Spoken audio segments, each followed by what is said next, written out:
we're going to be looking at today are z-scores. And in our previous lesson, we looked at our normal distribution, and we looked at things being 1 standard deviation above and below the mean, and 2 standard deviations and 3 standard deviations. And I also said to you along the lines there were some numbers from -3 to 3, and I said these were z-scores, and we're going to be looking at that more closely. So we use z-scores to gain a comparison between a particular score and the rest of the population. The z-score, or sometimes you might see it written as a standardized score, indicates the position of a particular score in relation to the mean. So z-scores are important, and we will look at how we use them later in the chapter. But right now we're going to learn how to actually get a z-score. So a z-score of 0 indicates that what we have is equal to the mean. A negative z-score indicates that the score is below the mean, and a positive z-score indicates that the score is above the mean. So 0 means the z-score is at the mean, positive means it's above the mean, and negative meaning below the mean, which is pretty self-explanatory. The z-score measures the distance from the mean in terms of the standard deviation. So a score that's exactly 1 standard deviation above the mean has a z-score of 1. And a score that's exactly 1 standard deviation below the mean has a score of -1.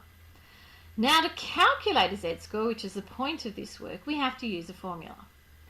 And here is the formula. The z-score is the score, so whatever score you have, minus your mean, which is your x bar, divided by your standard deviation, which is sigma or s.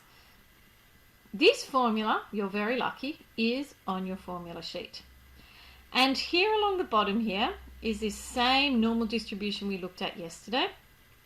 And you can see that these scores here have been represented by z-scores. And these are your z-scores here. So z-score of 0 is the mean, z-score, positive z-scores are above the mean, and negative z-scores are below the mean. So let's have a look at how we do this with some examples. So in an IQ test, the mean IQ is 100 and the standard deviation is 115.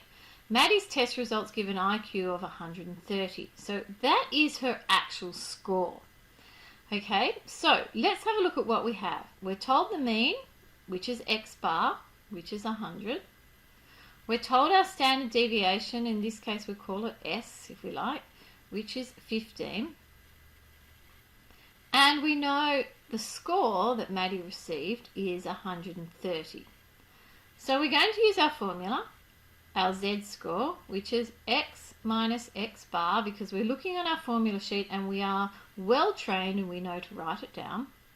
And now it's a simple case of placing some numbers in where they belong and picking up our calculator, and we get an answer of 2. So an answer of 2, if you go back and look at your table, meaning that Maddie's score is sitting here. Okay?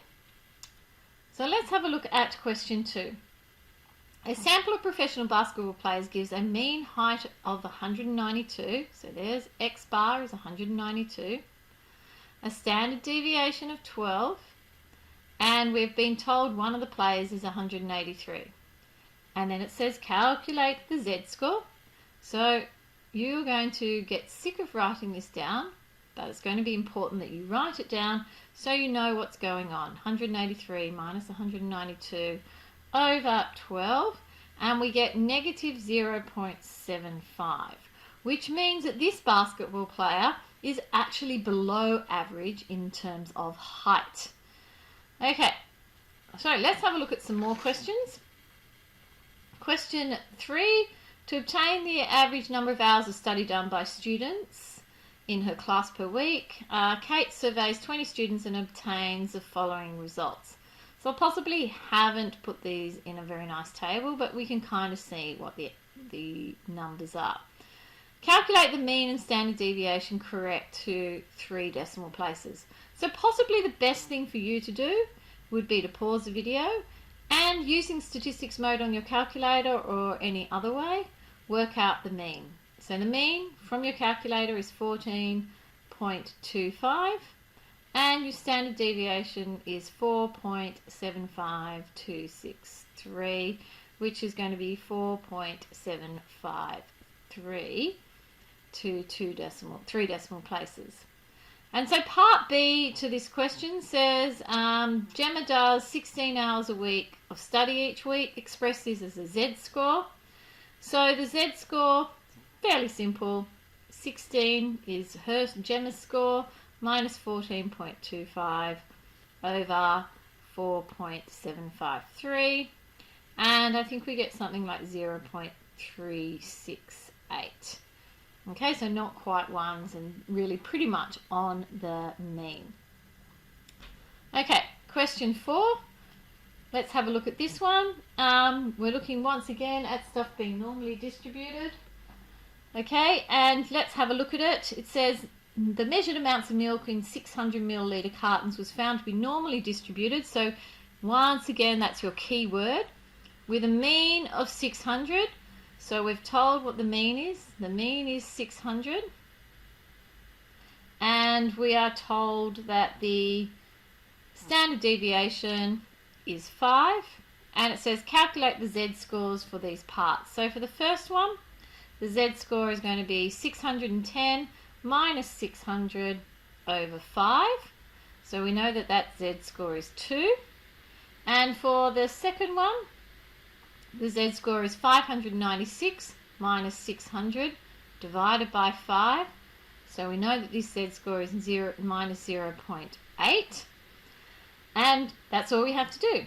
So for the next part, it says what amount of milk has a Z-score of 1.5. So in this case, we're working backwards. We are now told what the Z-score is. So we know the Z-score is 1.5. The score is what I'm trying to find. But I know the other information because the mean is still the same and our standard deviation is still the same. So this is a very small equation. I'm going to take the 5 across to the other side. So I get 7.5 equals x minus 600.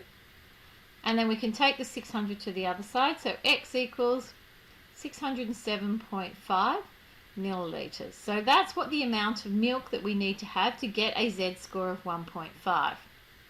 So that's the first one. If I was to do the second one, it's the same thing. So it's minus 2.6 equals x minus 600 over 5. And once again, we solve this and we get an answer of x equals 587 millilitres. So part C says what percentage of cartons have less than 590. So if we think about 590, we know our mean, and because it's saying that percentage, this is the work we were doing yesterday. If we have a look at our line here, so our mean is 600.